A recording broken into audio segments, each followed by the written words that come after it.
Les big data, ça désigne en fait cet ensemble de données qui deviennent tellement volumineuses qu'on n'arrive plus à les traiter avec des outils classiques. Donc ça demande d'avoir une autre compréhension de ces données, mais ça permet aussi de nouvelles utilisations qu'on va arriver à aborder pendant cette table ronde de 45 minutes. Et autour de moi se trouvent 5 intervenants. Je vais demander à M. Mazzanti de se présenter pour commencer, et on abordera ensuite les autres invités. Alors, bonjour à toutes et à tous. Je suis donc Pierre-Arnaud Mazzanti, je suis directeur national du fichier AMEPI. Alors, qu'est-ce que le fichier AMEPI? C'est un fichier de partage de mandats exclusifs entre professionnels de l'immobilier. Ce fichier AMEPI comporte 2 bases de données, une base des biens à vendre et depuis peu une base des biens vendus, parce qu'évidemment ces mandats exclusifs se vendent entre agents immobiliers, sont vendus et donc nous avons depuis peu une base de données nouvelle qui est la base des données des biens vendus, et on évoquera sans doute aussi la façon d'utiliser cette base et les enjeux pour les professionnels de l'immobilier. Voilà. Antoine. Oui, bonjour à tous. Antoine Crière, je suis fondateur d'Ubiflow et de Podbox. Ubiflow est un acteur français de multidiffusion d'annonces sur Internet, donc les annonces de biens à vendre, qui soient des biens d'immobilier ancien, neuf, immobilier d'entreprise ou autres, et dans le but d'augmenter la présence des professionnels de l'immobilier sur le net et de leur permettre de vendre plus rapidement leurs biens. Alors, notre technologie repose en fait sur la possibilité de capter directement les annonces au moment où elles sont saisies dans les outils de l'agent immobilier ou du promoteur, et de les envoyer de façon très efficiente sur l'ensemble des portails du marché. Donc, nous sommes compatibles avec l'ensemble des logiciels utilisés par les professionnels, à peu près 200 logiciels différents et 300 portails.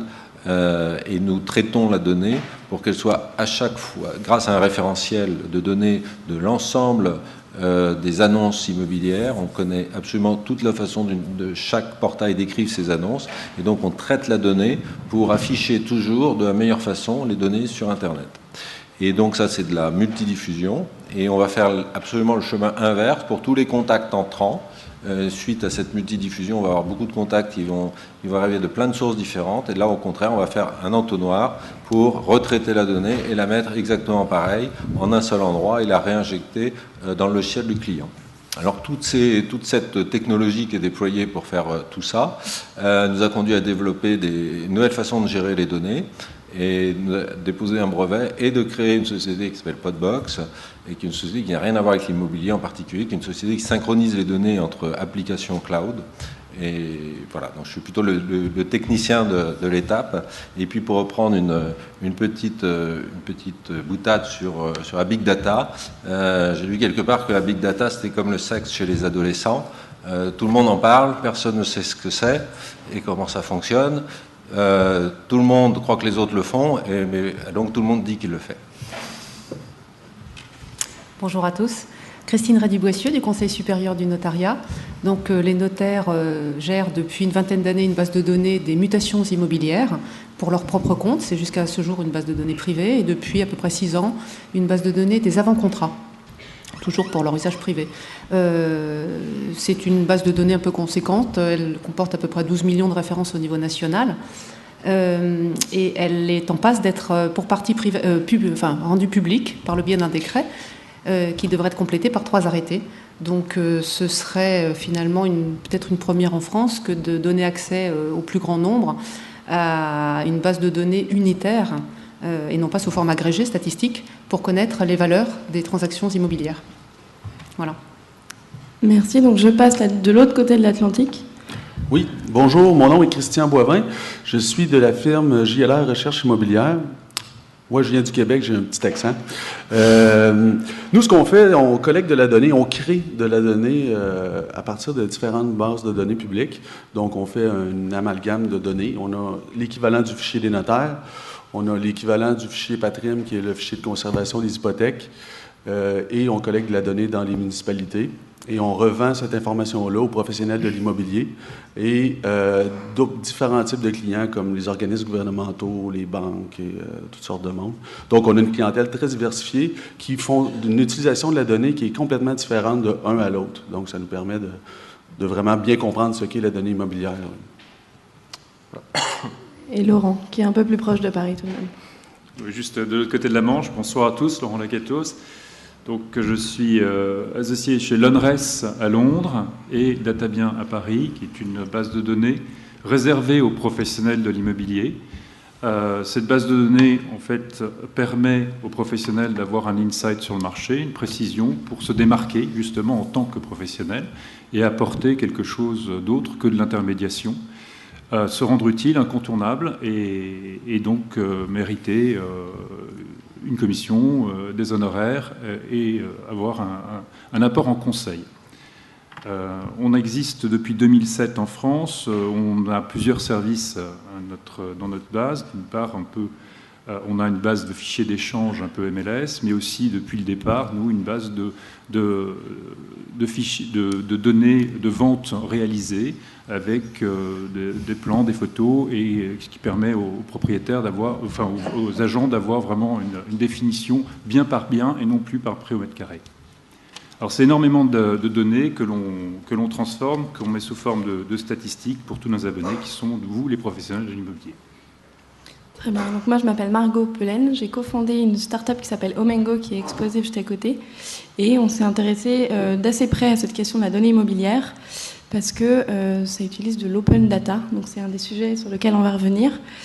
Comme on est relativement en fin de journée, on va aborder 3 thèmes de manière assez claire. J'annonce le débat tout de suite. Le premier thème qu'on va aborder, ça va être sur la création de ces bases. Finalement, on s'est déjà rendu compte pendant ce premier tour de table qu'on ne parlait pas forcément de la même chose parce qu'on parlait parfois d'un prix qui allait évoluer selon le processus d'achat d'un bien immobilier. On ne parle pas de caractéristiques, on parle parfois uniquement de prix. C'est un élément sur lequel on va revenir. La deuxième question qu'on va aborder, c'est celle de l'utilisation et de l'usage de cette donnée. Parce que vous en avez peut-être aperçu, mais les 5 personnes autour de moi se concentrent sur la partie B2B pour ces données. Donc qu'en est-il quand on a des contacts justement avec le public et les personnes qui vont acheter les biens in fine? Et le troisième thème va être celle de la monétisation de ces données. L'open data qui est l'ouverture des données publiques, vient chambouler un petit peu ce qui se passe en France, mais aussi ce qui a pu se passer au Canada et ce qui se passe en Angleterre depuis un moment. Quel est l'impact sur cette économie de la donnée? Où est la valeur? Où est le coût? Et où est le prix? Et surtout, qui doit le payer? Et donc, on aura une conversation très intéressante, notamment avec les législations en cours.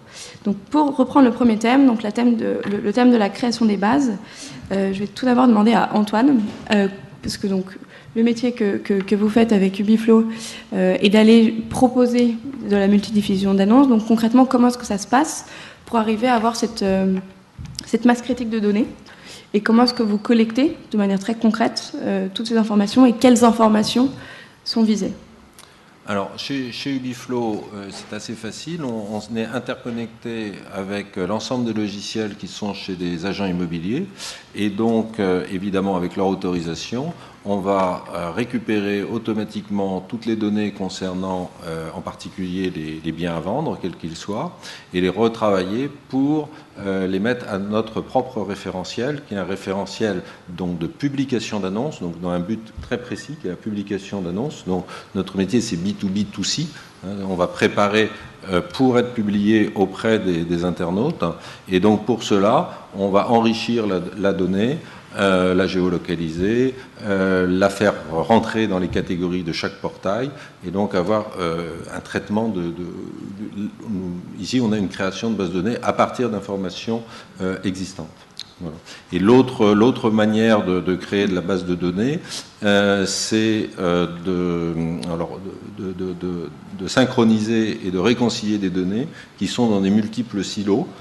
Par exemple, on pourrait imaginer chez un professionnel immobilier avec une multiple activité, qui est la transaction, de la gestion, du syndic, etc., de réconcilier les données qui sont doublonnées dans ces logiciels de transaction, syndic, gestion, etc., par l'adresse, par exemple, ou par le nom du propriétaire, pour savoir à la fois, pour un propriétaire donné, il est client dans telle et telle activité, ou à une adresse donnée, je suis intervenu sur les biens dans telle ou telle activité. D'accord. Et à partir de quel moment est-ce qu'on peut parler réellement de big data et quel est l'impact de ces évolutions sur votre activité?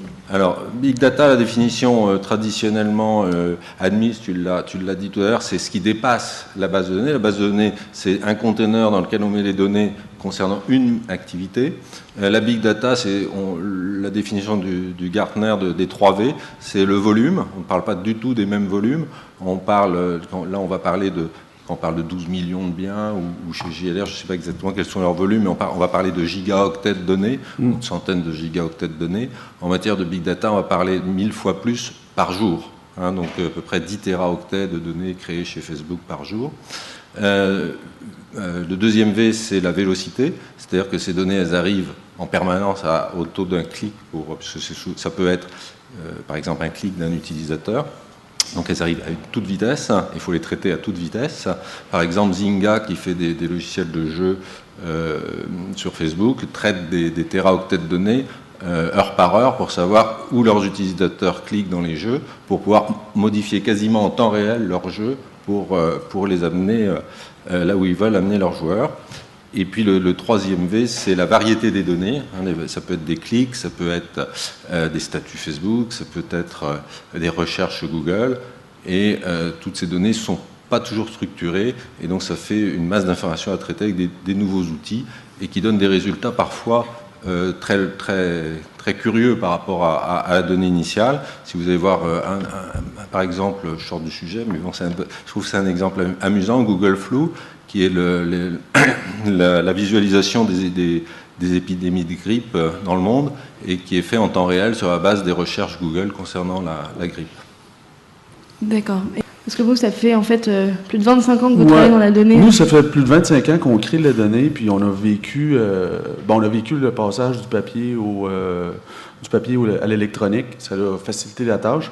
Mais ce qu'il faut comprendre pour le data, c'est qu'il y a un coût à ça. On va en parler un petit peu plus loin, mais il y a un coût pour s'assurer de conserver une donnée de qualité. Quand notre clientèle, c'est les professionnels de l'immobilier, il faut avoir une donnée de qualité, il faut qu'ils soient capables. Donc, il y a l'assurance qualité sur la création de la donnée qu'on doit faire. Il y a le suivi, il faut que les données soient à jour. Une donnée qui n'est pas à jour, il n'y a pas vraiment de valeur. Si on prend une municipalité qui ne met pas à jour ces informations, ben, ça perd beaucoup de valeur. Donc, il faut s'assurer d'avoir une donnée qui est à jour. Et avec les outils qu'on a maintenant, ben, les gens, il faut qu'ils soient formés très rapidement. Fait, il faut toujours que la donnée elle soit disponible, elle soit là.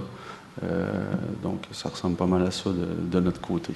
D'accord. Et c'est-à-dire, depuis 25 ans, je suppose que vous collectez de plus en plus de données par des moyens qui n'existaient pas avant? Oui, tout à fait, tout à fait. On a dû évoluer technologiquement, naturellement. Nous, on part des actes notariés. Ici, je sais que c'est pas disponible du côté français, mais on part des actes notariés. Donc, un acte notarié, les notaires ne rédigent pas toujours de la même façon. Il a fallu créer des modèles intelligents de lecture et on continue à avoir une équipe de saisie de données chez nous. On ne fait pas faire ça aux Philippines. Donc, on a une équipe de saisie de données qui développe une expertise, parce que lire un acte notarié, c'est pas tout le temps simple. Donc, en gros, c'est ça. Puis, en passant du côté électronique, c'est ça. Il faut tout le temps suivre aussi qu'il faut comprendre que la donnée, elle a des coûts qui changent, qui évoluent. Parfois, il peut y avoir des passages, je ne sais pas si vous allez le vivre ici, mais nous, on a vu nos coûts augmenter de 10 fois lors de l'informatisation. Donc, ce qui nous coûtait 10 sous, nous coûtait $1 le lendemain. Il faut que tu t'ajustes. Il faut que... On en parle avec nos clients, on dit « désolé, là, les coûts de la donnée ont augmenté ». Puis quand on parle d'open data, ben, c'est là qu'il faut faire attention. La donnée ouverte, oui, mais il y a un coût. Puis si on veut continuer d'avoir une donnée de qualité qui est utile pour tout le monde, il faut la payer. Ça ne sera pas une donnée ouverte et gratuite. C'est une donnée ouverte, oui, accessible, mais il faut comprendre qu'il y a un coût à cette donnée-là, puis il faut s'assurer... ça fait partie de la game. D'accord.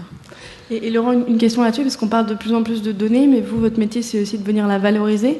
Comment est-ce qu'on arrive à faire les deux? Comment valoriser cette donnée? On peut récupérer toutes les données d'un marché. Notre modèle est basé sur le modèle Bloomberg. En fait, on enregistre toutes les données à Londres de toutes les transactions qui ont existé, qui ont été faites par des professionnels de l'UE depuis 1974. On s'est aperçu qu'en mettant ça dans un serveur avec un logiciel pratique, on peut ressortir très facilement des données qui sont utiles et que finalement le prix au mètre carré et l'évaluation et les méthodes d'avis de valeur qui sont classiques sont complètement dépassés. Le prix au mètre carré ne veut plus rien dire du tout, qu'on peut avoir dans 2 maisons, 2 appartements l'un à côté de l'autre, des variations énormes. Et en faisant des recherches, chaque négociateur, une petite casquette d'économiste, va faire sa propre analyse comme un trader en bourse et va pouvoir avoir une sorte de sentiment beaucoup plus précis et beaucoup plus équipuré, qui va l'aider à mettre en place une stratégie, quelque chose pour vendre au mieux le bien. Donc c'est un outil qui est complètement orienté vers le besoin du professionnel de l'immobilier. Et c'est notre connaissance de l'expertise, du besoin d'un agent immobilier qui nous a permis de mettre ces datas sous forme, valoriser ces datas pour qu'elles soient vendables sous forme d'abonnement. D'accord, très bien. Au niveau après de l'utilisation de ces données, une fois que ces bases sont constituées, on peut aussi voir d'un point de vue plus précis ce qui se passe au niveau des agents immobiliers. Et par exemple, comment ça se passe au niveau de l'AMEPI? Parce que vous avez de mémoire 3000 adhérents qui viennent contribuer à cette base. À quoi sert cette base pour ces professionnels? Est-ce qu'il y aurait un intérêt à l'ouvrir un jour au public ou surtout pas? C'est toute la question et l'enjeu de l'arrivée de ces bases de données qui, d'ailleurs, je le précise, si on se pose la question aujourd'hui, c'est l'arrivée d'Internet, tout ça. C'est Internet qui fait qu'aujourd'hui, on se pose ces questions-là. Alors, si vous voulez, nous, le fichier AMEPI, on est un outil, mais évidemment, nos adhérents sont des agents immobiliers, donc on échange avec eux et autour de l'outil et autour de l'avenir de la profession et des éventuelles évolutions de cet outil ou d'autres. Alors, le fichier AMEPI, en lui-même, les mandats exclusifs que partagent, je dirais, au sein d'un fichier des agents immobiliers, c'est une base de données classique, c'est des biens à vendre qu'on peut avoir un peu partout. Là où ça devient intéressant, c'est la base des données des biens vendus, où là, c'est une information très précieuse. Précieuse, pourquoi? Précieuse quand on a besoin, vous le savez, d'estimer un bien, ou quand un client nous demande d'estimer son bien, d'avoir en référence les biens similaires récemment vendus, c'est très précieux et c'est une forte valeur ajoutée. Alors, nous, la question qu'on se pose aujourd'hui et que nos adhérents se posent, c'est que l'arrivée de ces bases de données, il est, selon nous, impératif que les agents immobiliers soient acteurs de l'arrivée de ces bases et de la diffusion de ces bases, parce que sinon, ça peut être ennuyeux. C'est-à-dire que si aujourd'hui, l'agent immobilier, dans le processus de l'évaluation, est quand même important, c'est un professionnel qui connaît son marché. On disait tout à l'heure que le prix au mètre carré ne veut plus dire grand-chose. Il faut connaître son marché, il faut connaître ses immeubles, il faut connaître son secteur. Il est évident que ouvrir ces bases de données au grand public, ça n'aurait pas forcément du sens, parce qu'il leur manquerait un certain nombre d'expertises pour pouvoir les utiliser de manière fiable. Donc oui, on pense qu'il faut, selon nous, que ces bases de données soient à disposition des professionnels qui vont pouvoir les interpréter et qui vont pouvoir les utiliser à bon escient dans l'intérêt, au final, évidemment, de leurs clients, qu'ils soient vendeurs ou acquéreurs. Donc on est, nous, partisans que ces bases de données soient pour l'utilisation des professionnels. Et donc le fichier AMEPI, lorsqu'il a été décidé de créer la base des biens vendus, c'est une base qui est exclusivement ouverte aux agents immobiliers adhérents au fichier AMEPI. Elle est ouverte à personne d'autre et certainement pas aux particuliers, puisque le fichier AMEPI ne fait pas on n'est pas agent immobilier, on est un outil. Donc cette base reste à disposition des professionnels et elle le restera. Christine, comment est-ce que cette base s'articule avec la base que vous avez aujourd'hui et avec les évolutions vers lesquelles vous allez? Alors, déjà en préalable, je voulais juste revenir sur ce qui a été dit. Il y a une vraie différence entre la gestion de flux de données et la création de bases de données. C'est vraiment extrêmement différent. L'activité du Biflo, c'est de la gestion de le flux, mais il n'y a pas de création. Et je rejoins tout à fait le Québec libre pour rappeler que la création de données coûte extrêmement cher. Donc aujourd'hui, les notaires avaient imaginé leur base de données effectivement pour l'évaluation des biens, pour avoir des références, parce qu'en France, l'évaluation, la seule méthode qui est reconnue par les tribunaux, c'est la comparaison, et il faut donc avoir des éléments de comparaison. cette base va être partiellement publique et l'objectif, je dirais, du législateur, c'est d'assurer la transparence des marchés. C'est une grande première en France, hein, où aujourd'hui tout le monde suppute sur la valeur potentielle d'un bien, mais personne ne la connaît. Et je dirais le grand travail de l'expert immobilier, c'est d'approcher le plus près de la valeur et de se tromper le moins possible. Voilà, un bon expert, c'est celui qui se trompera le moins. Mais c'est pas un marché parfait. Et hors référence, point de salut. Donc le décret qui vient de paraître va imposer la restitution, déjà la collecte des données au Conseil supérieur du notariat, dans un premier temps évidemment. Aujourd'hui, 90% des offices participent volontairement à cette base de données. Demain, 100% devront participer, même sous la contrainte, à la création de cette base de données. Et le législateur en impose la restitution sous la forme de 3 services. Un premier service de données statistiques à la commune, donc un prix mètre carré, hein, un prix médian, pas un prix mètre carré, un prix médian, à la commune, par type de bien, pour le logement, appartement, maison. Et puis 2 services un peu différents. D'une part, la production de listes de référence autour d'une adresse donnée. Donc là, effectivement, c'est l'état du marché. Qu'est-ce qui s'est vendu autour de cette adresse pour tous les types de biens. Et ensuite, un service de croisement de données statistiques pour avoir finalement une vue un peu plus marché, un peu plus macro. Donc en 2010 à Versailles, quelle était la structure du parc? Donc 32% de studios, 48% de 2 pièces, etc. Voilà. Donc avec des croisements à la volée en ligne. La mise en ligne de ces informations, je pense, va effectivement changer la donne sur l'appréhension des marchés, parce que on imagine bien qu'un particulier voyant des annonces pourra assez facilement aller voir les transactions précédentes pour vérifier ce qui s'est produit, si le prix proposé est dans la fourchette du marché, si les transactions précédentes, enfin pour quelles caractéristiques les transactions précédentes se rapprochent de ce prix-là, etc. Donc ce sera, ce que je disais, je pense une première, parce que jusqu'à présent, toutes ces bases de données étaient réservées aux professionnels, qui étaient les seuls à y trouver un intérêt, hein, très honnêtement, essentiellement des collectivités publiques pour ce qui est du notariat, qui distillaient ces données jusqu'à présent avec assez de parcimonie. Et donc voilà, je pense qu'effectivement la donne peut être changée. Il n'y aura rien de nouveau avant mi-2014, mais soyez attentifs. Et du coup, d'un point de vue très concret, moi, par exemple, en tant qu'acheteuse future d'un appartement, qu'est-ce que je pourrais voir précisément, avec quel niveau de granularité, donc quel niveau de précision, et qu'est-ce que ça va changer, enfin, qu'est-ce que cette big data ouverte vous pourrez avoir deux choses.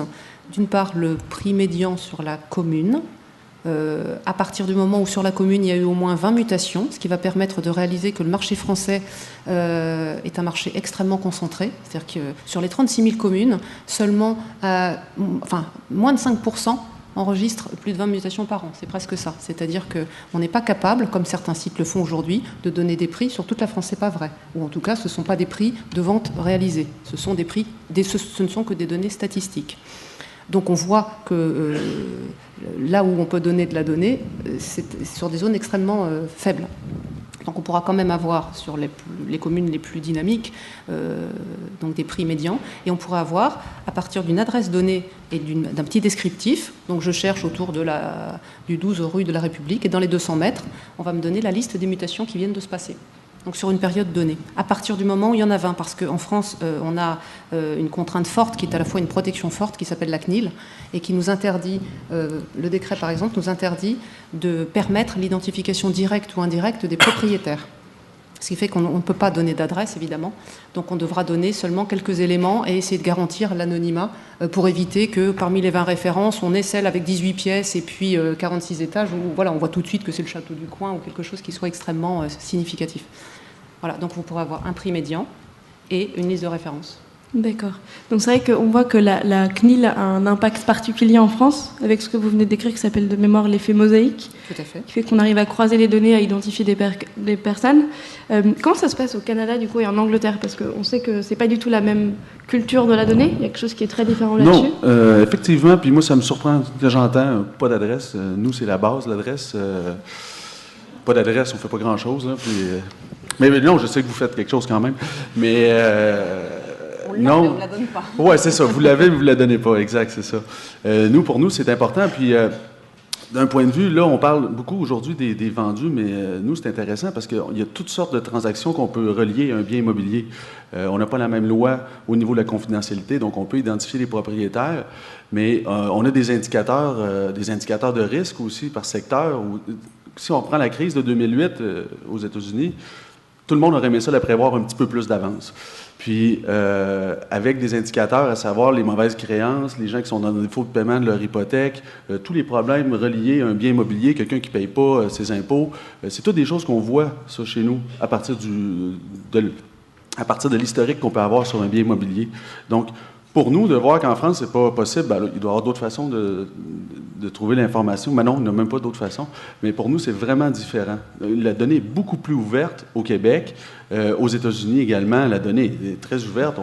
On a encore, nous, on peut fournir une copie de tous les actes notariés. Donc, on voit vraiment l'information dans l'acte notarié, tout ce qui est les détails, les inclusions, les exclusions. Aux États-Unis, la même chose, même si les actes notariés sont de qualité beaucoup moindre aux États-Unis, on peut quand même avoir le document signé par les deux parties qui ont fait la transaction.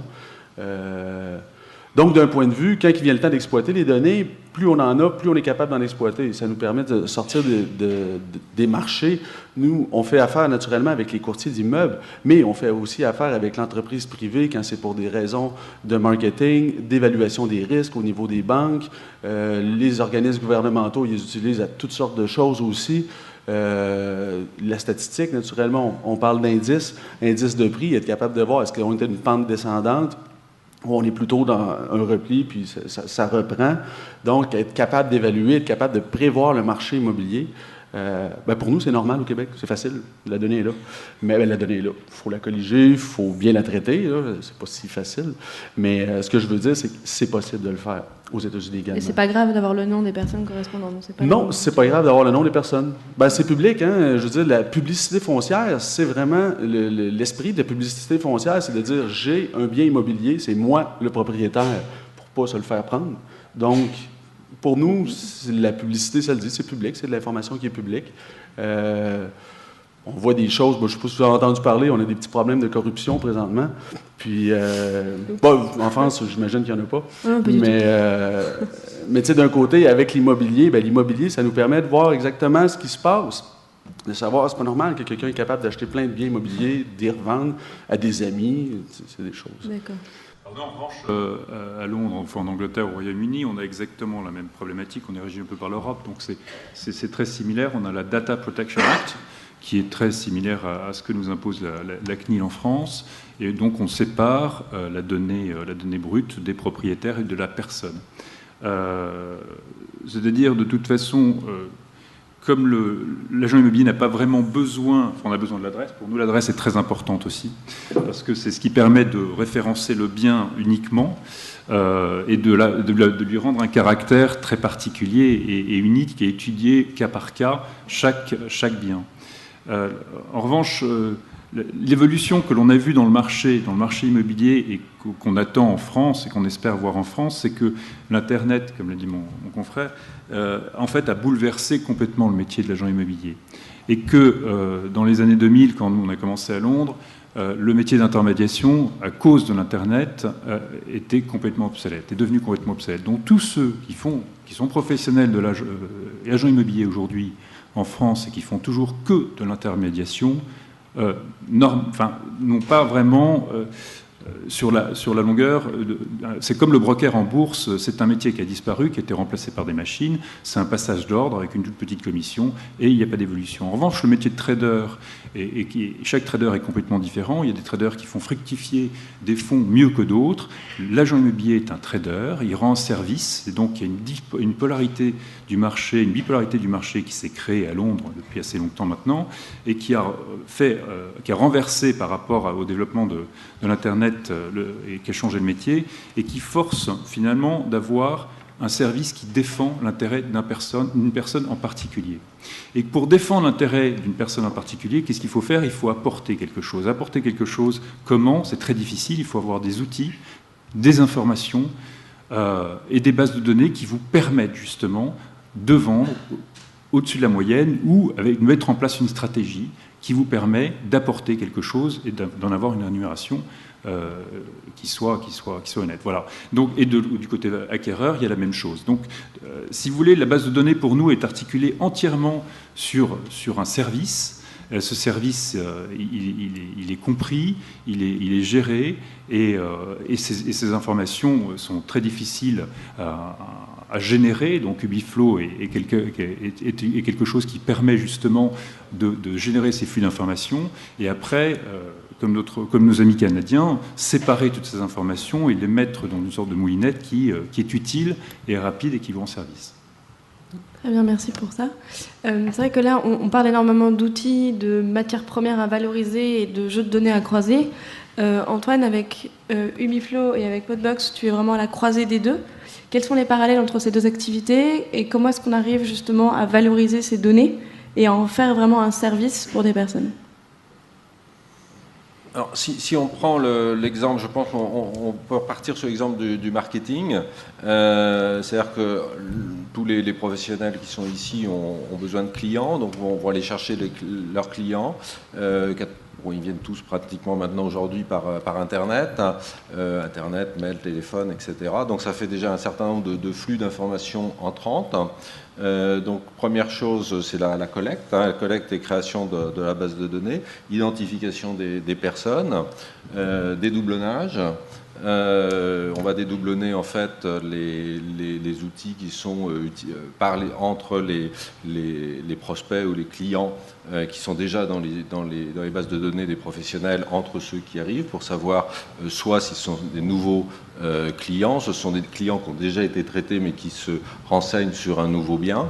Donc toutes ces informations, elles vont être collectées puis exploitées commercialement. Ou par des processus de marketing plus ou moins automatisés, SMS, emailing, téléphoning, etc., avec des cycles de traitement, d'exploitation qui vont être différents en fonction des leads, des contacts, des clients et des différents statuts de ces différentes de ces personnes à différents moments. Voilà, donc ça c'est vraiment sur cet exemple marketing commercial, on le rencontre absolument aujourd'hui partout dans le monde entier, et ce sont des technologies et des outils qui sont vraiment très très liés à la collecte, traitement, exploitation des bases de données. D'accord. Et comment est-ce que vous êtes arrivé justement à aller sur le produit Podbox ? Parce que c'était plutôt l'essence de ce que vous aviez pu faire avec Ubiflow dans l'autre sens. C'est vraiment technologique. C'est-à-dire que la technologie qu'on a développée pour Ubiflow, la gestion des données dans tous les sens, on la gère au niveau le plus fin. Pod, ça veut dire piece of data. On gère un numéro de téléphone, un email, un numéro de mobile. Et on va réussir donc à synchroniser des données qui viennent de plein de logiciels différents en temps réel, de manière bidirectionnelle, grâce à cette technologie. Donc c'est vraiment la technologie qui nous a fait rendre un service qui aujourd'hui se développe beaucoup par le fait de l'explosion de la donnée. Alors là, non pas en nombre, mais en nombre de silos, en nombre d'applications, puisque nous utilisons de plus en plus d'applications différentes. Nous avons tous notre iPhone, notre PC, nos réseaux sociaux, donc ne serait-ce que sur nos contacts, les CRM, les outils pour envoyer des mailings, etc. Donc on a déjà une dizaine d'applications à titre personnel. Dans une entreprise, il y a des dizaines d'applications, et donc là on a l'effet inverse, c'est-à-dire que la multiplication des données appauvrit la donnée, puisqu'en fait les données sur par exemple une personne, c'est souvent des données de contact, vont être réparties entre plein d'applications et souvent doublonnées et donc de faible qualité. Vous êtes à la fois sur une conquête du plus gros avec Ubiflow et du plus petit avec Podbox. Si vous voulez. Très bien, donc on a parlé un peu de cette constitution de base de données, de comment est-ce qu'on pouvait arriver à les valoriser. Maintenant, il y a aussi la question de la monétisation. Donc Christine, vous parliez tout à l'heure du fait que le modèle économique des notaires allait un petit peu changer. Comment est-ce que vous voyez ça ? Est-ce que vous avez certaines appréhensions par rapport à ce changement ? Est-ce que vous voyez, on parlait tout à l'heure beaucoup du Canada, que vous voyez un petit peu comme, vous disiez, un modèle depuis 92. Peut-être que je force un petit peu le trait. Pas du tout, non, non. Très bien. Non, bien sûr que ce qui se fait avec les notaires canadiens fait rêver les équipes opérationnelles qui travaillent avec les notaires français. Mais aujourd'hui, ça n'est juste pas possible en France que d'avoir un fichier du parc des immeubles. Aujourd'hui, on n'a que les transactions, que d'avoir un fichier avec les données du cadastre. Ça ne se vend pas. Voilà, donc on peut aujourd'hui utiliser les fichiers IGN, les API IGN, voilà, pour positionner des biens sur le cadastre, mais c'est tout, c'est de la licence. Oui, aujourd'hui, le modèle économique qui est en place est très simple. Hein, les notaires payent pour accéder à leurs données et du coup, voilà, ça génère, je dirais, suffisamment de chiffres pour investir et pérenniser une base de données depuis 20 ans. Le modèle va changer. Et on a un périmètre décret et un périmètre hors décret, donc on sait ce qu'on devra restituer de façon obligatoire. On ne sait pas ce qu'on choisira de proposer de façon libre. Voilà, donc le périmètre hors décret, c'est tout ce qui n'est pas imposé aujourd'hui par le décret, donc les 3 services dont je parlais. Donc on va garder nos clients historiques, les collectivités, les bureaux d'études, les banques, qui nous achètent des connaissances des marchés ou de quoi actualiser leur crédit hypothécaire, etc. On envisage, sur le modèle québécois, toujours, d'ouvrir des outils pratiques de type API Widget pour proposer des accès toujours limités et ciblés, c'est-à-dire que chaque profession a ses besoins, chaque professionnel a ses besoins, et donc ciblés pour répondre, d'une part aux besoins d'acteurs publics, qui sont très simples, dans le cadre de la délégation à la pierre et des observatoires fonciers ou habitats locaux, et peut-être des marchés du privé, si le Conseil supérieur donne son aval, pour que, à minima, la donnée notaire puisse être utilisée. Je m'explique. Le problème aujourd'hui, c'est que des modèles de données sont bâtis sur très peu de données. Par exemple, nous collectons en moyenne 700 000 mutations par an et l'INSEE n'a labellisé les indices notaires de France que parce que ce volume était présent. Donc pour eux, un indice n'est pas labellisable à moins de 600 000 ou 500 000 mutations. Et donc on souhaiterait que les modèles de données de demain puissent être construits sur la base des informations fiables et exhaustives que proposent les notaires. Voilà. Donc être à la source de la donnée, oui. La diffuser pour qu'elle soit ensuite, rediffusée, non. D'abord le décret l'interdit et voilà, ce ne serait pas accepté. Et comment est-ce qu'on convertit justement cet accès aux données en service public 2.0 ? Ça, c'est compliqué. On a un cadre législatif, donc aujourd'hui, on va s'y plier. Le cadre législatif propose un service gratuit de service payant. Donc ce sera contraint, et le cadre, du service et le cadre du tarif. Donc la contrainte légale existera. Il va falloir réfléchir sur la proposition de gamme de services au-delà de ce socle imposé. Donc là, ce sera l'exercice de style, et il va falloir qu'on décline une gamme, justement, qui permette, à chaque professionnel qui le souhaite d'acquérir les données sur une commune, ou sur un type de bien, ou sur une période, sous la forme de licences qu'on pourrait proposer en ligne. Voilà. D'accord, bien. Moi, peut-être pour faire suite à ce que vient de dire Christine, c'est exactement le modèle qu'on fait. Nous, c'est une licence d'utilisation des données. C'est exactement la question que j'allais poser. Ah bon, c'est bon, je suis allé en avant. Mais en gros, c'est ce qu'on fait, puis il faut faire attention, parce que, la donnée, il ne faut pas trop la diluer pour pas qu'elle devienne à perdre la qualité. Puis les gens font n'importe quoi avec ça, puis elle va perdre de la valeur et de la qualité. Nous, ce qu'on fait, c'est exactement basé sur un modèle de licence d'utilisation en fonction des besoins du client. Donc, on va avoir une compagnie gazière, par exemple, qui a besoin de faire de la prospection parce que, ils ont le tuyau existant, ils ont des clients, mais ils ne connaissent pas le non-client. Donc, avec des données de qualité où on sait qui a acheté, donc on a les informations, on est capable de savoir qui se trouve sur le tuyau de gaz puis qui n'est pas client, on peut les contacter. Ça, c'est un exemple. Nous, ce qu'on fait, c'est qu'on fait le travail avec eux, on les accompagne parce que, c'est pas si je prends l'exemple de la compagnie gazière, c'est pas des spécialistes dans les adresses et dans tout ça. Ils ont des clients, oui, ils sont capables d'envoyer des factures, mais c'est pas des spécialistes des adresses, donc on les accompagne dans le travail et on leur fournit la licence d'utilisation qui leur permet d'utiliser les données pour ça. D'autres types d'entreprises, ça va être un besoin particulier en assurance, par exemple, si on fait de la souscription d'assurance, bon, on a besoin aussi de données immobilières, parce qu'il faut savoir le bien qu'on assure, c'est quoi, est-ce que la personne a vraiment payé le prix qu'elle dit qu'elle a payé. Donc, encore là, on licence nos outils. Puis, je pense qu'il y a différents modes. De diffusion de la donnée. Il y a naturellement les sites transactionnels. Encore là, on met des barrières pour une donnée comme la donnée qui provient de chez les notaires et la note qui provient également, en gros, des notaires. On met des barrières à l'entrée, donc c'est des sites transactionnels. On évite les robots qui viennent tout scraper l'information, graber l'information sur les sites. Donc, il faut apprendre à bien protéger notre donnée. Et avec des contrats béton aussi, quand on parle des licences d'utilisation.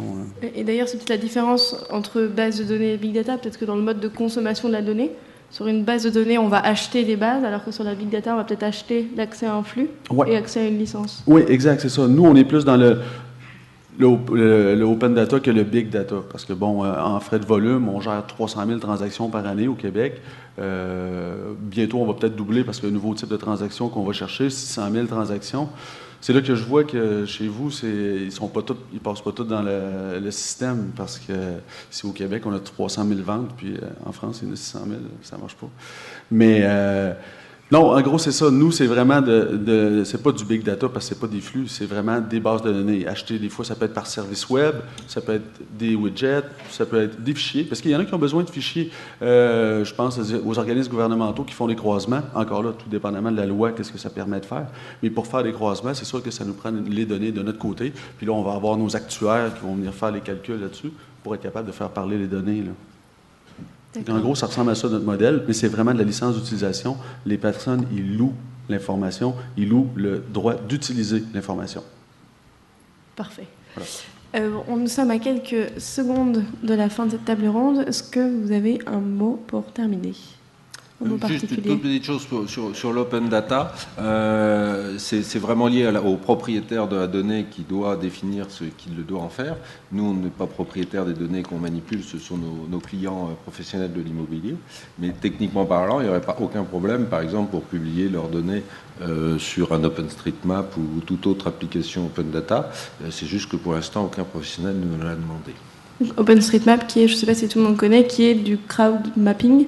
Donc n'importe qui peut aider une consolidation de cartes, c'est un peu comme le Wikipédia, mais pour de contenu. On pourrait imaginer de mettre tous les biens d'un agent immobilier à vendre sur OpenStreetMap et sur les TomTom et autres GPS qui les récupèrent, par exemple. C'est pas l'ordre du jour. Laurent, un mot. Un dernier mot. Il faut construire un secteur d'activité. Je pense aujourd'hui pour que notre service d'agent immobilier soit un secteur qui soit solide. Donc il faut se rendre utile, incontournable et se construire des outils, des données qui nous sont réservées. C'est très important de les réserver aux professionnels seulement. Après, on a une complémentarité avec la base des notaires des données qui sont ouvertes au grand public, qui sont un peu moins précises, et puis celles qui sont réservées aux professionnels et qui sont beaucoup plus précises et qui permettent de faire des analyses et de vous permettre de continuer à faire le métier d'agent immobilier. Merci. Pierre Arnaud, vous ouvrez la base au public, c'est ça ? Oui, non, mais écoutez, moi je suis assez d'accord avec ce que dit mon confrère. On le dit tous les jours, nous, c'est que pour un agent immobilier, il y a eu une première révolution dans les habitudes, c'est avec l'arrivée d'Internet, ce sont les acquéreurs. Aujourd'hui, on nous dit que 90% des acheteurs démarrent leur recherche sur le net, ça n'étonne plus personne. Donc les agents immobiliers mettent leurs annonces sur le net. Mais ce qui est en train de se passer, c'est que, alors je ne vais pas être technique, mais jusqu'à maintenant, un agent immobilier récupérait son vendeur dans la rue d'à côté, par le biais d'un mailing, par le biais d'une prospection. Et ce qui risque de se passer avec ces open data, ces données ouvertes, ces nouveaux systèmes qui sont en train de se mettre en place, c'est que le vendeur, et c'est un client très important pour l'agent immobilier, le vendeur risque d'arriver demain par le canal Internet uniquement. Et là, ça change tout.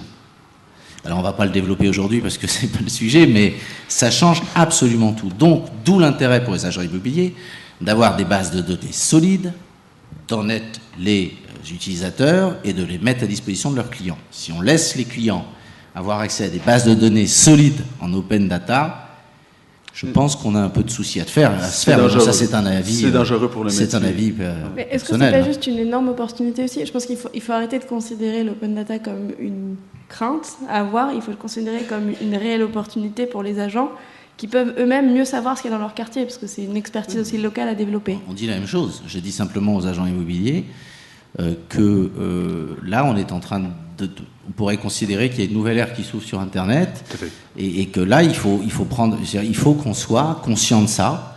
Et c'est ce que je dis. L'open data, moi, je suis pas contre. Informer le grand public et les clients, la mise en place de Patrine, des choses comme ça, moi personnellement je trouve ça très bien, puisque un prix de vente c'est pas suffisant pour se faire une opinion, mais l'enjeu des bases de données pour les agents immobiliers, la détention des bases de données, est selon moi dans les années à venir capital. Voilà. D'accord. Voilà et c'est pour ça que j'ai voulu être là aujourd'hui, et je vous remercie de m'avoir invité. Merci d'avoir fait partie du panel. Avant de clore cette table ronde, nous allons prendre une ou deux questions du public. Je vais vous demander de vous lever, de vous présenter et d'exprimer clairement une question à une des personnes du panel, s'il vous plaît. Avec un micro, c'est ça.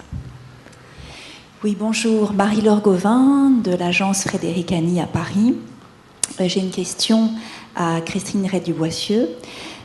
Aujourd'hui, nos clients, un client qui veut acheter un bien, qui est vraiment en phase finale de l'acheter, bien souvent, va voir son notaire, lui demande de consulter la base bien pour avoir dans un périmètre de X mètres autour du bien les dernières transactions faites. Donc aujourd'hui, en fait, les acheteurs, par le biais de leur notaire, ont accès à cette information, uniquement dans le cas où ils sont vraiment très intéressés.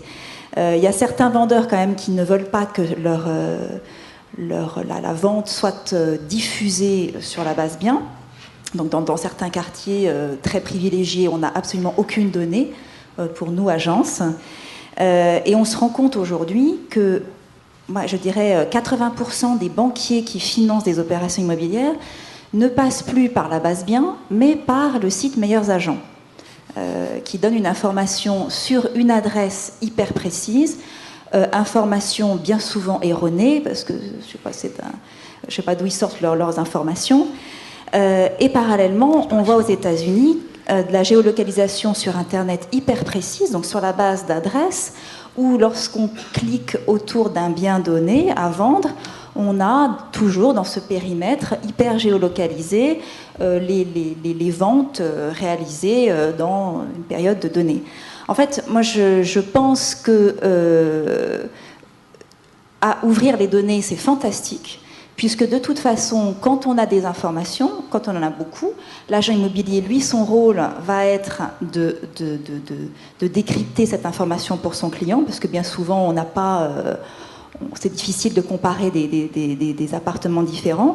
Moi, ma question, c'est pourquoi ne pas donner les adresses, puisque lorsqu'on a autour d'un bien donné un certain nombre de biens vendus sans les adresses, il est très difficile pour nous, agents immobiliers, de dire, ben voilà, votre immeuble est quand même de meilleur standing que l'immeuble du 12 de la rue. Donc, de pouvoir vraiment faire des comparaisons intéressantes. Si on n'a pas l'adresse, je ne vois pas ce qu'on peut faire. Alors, je suis tout à fait d'accord.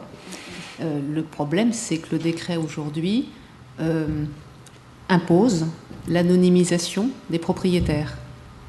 Oui, mais aujourd'hui, lorsque un client demande à son notaire... Oui, mais aujourd'hui, c'est une base de données privée. Oui. Donc, le notaire accède à un outil professionnel, ce qu'on pourrait trouver dans une entreprise, je dirais, privée. Et effectivement, cette base-là permet de rendre ce service.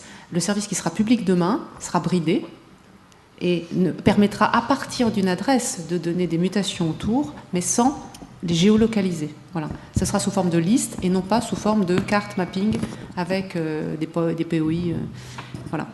Un dernier petit mot pour répondre à la question. Je pense que c'est tout à fait honnête de la part d'un acquéreur d'essayer de négocier le bien et donc de se renseigner. C'est à l'agent d'avoir sa base de données précise pour contrecarrer et dire que oui, mais justement, les biens que j'ai moi dans ma base ne sont pas du tout exactement les mêmes et on peut après défendre l'intérêt de son propriétaire.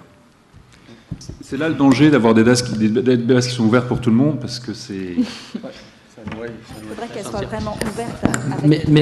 Merci beaucoup. On va juste terminer avec, en 1 minute 30, un exemple de base de données immobilière réellement utilisée aujourd'hui. Si Eduardo veut bien s'approcher et prendre ce micro-là.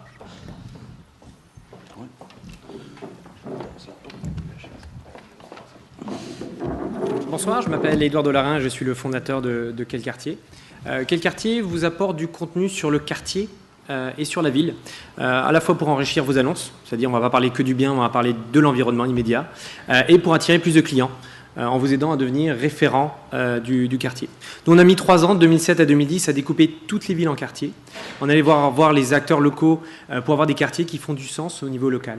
On a plugué 400 sources d'administration publique.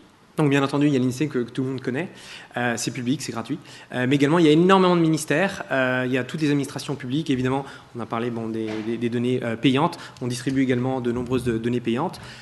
Les usages, c'est surtout pour, on voit ce qui se passe aux États-Unis, il y a des choses qui deviennent des standards de marché, il y a les points d'intérêt, mettre quelles sont les boulangeries, boucheries à côté d'un immobilier. Ce qui est important là-dessus, c'est, quand on parle par exemple de crèche, c'est vraiment mettre qu'est-ce qui est pertinent pour la personne. Donc c'est l'accueil de la petite enfance, il n'y a pas que les crèches, il y a les haltes garderies, il y a les assistantes maternelles, vraiment qu'est-ce qui est important. Le deuxième point, c'est mettre du relief. C'est bien de dire qu'il y a 10 collèges à côté, mais il faut dire lesquels sont bons. On tombe souvent sur 9 très mauvais collèges, donc c'est important de dire quel est le meilleur collège. Enfin, vraiment montrer, vous aider à être référent du quartier, de la ville sur le secteur où vous êtes. Donc vraiment vous aider à faire un portrait de quartier, un portrait de ville, à la fois sur du texte, des photos, les activités du quartier, ce qui va vous permettre de parler au mieux de votre secteur.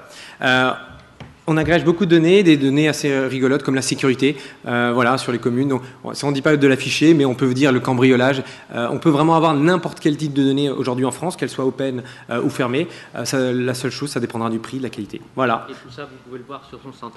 Alors, je voulais remercier particulièrement Margot et tous les intervenants, ceux qui sont venus de l'Ouest, de la Bretagne, de l'Angleterre ou du très grand Ouest du Québec. Applaudissez-les, s'il vous plaît.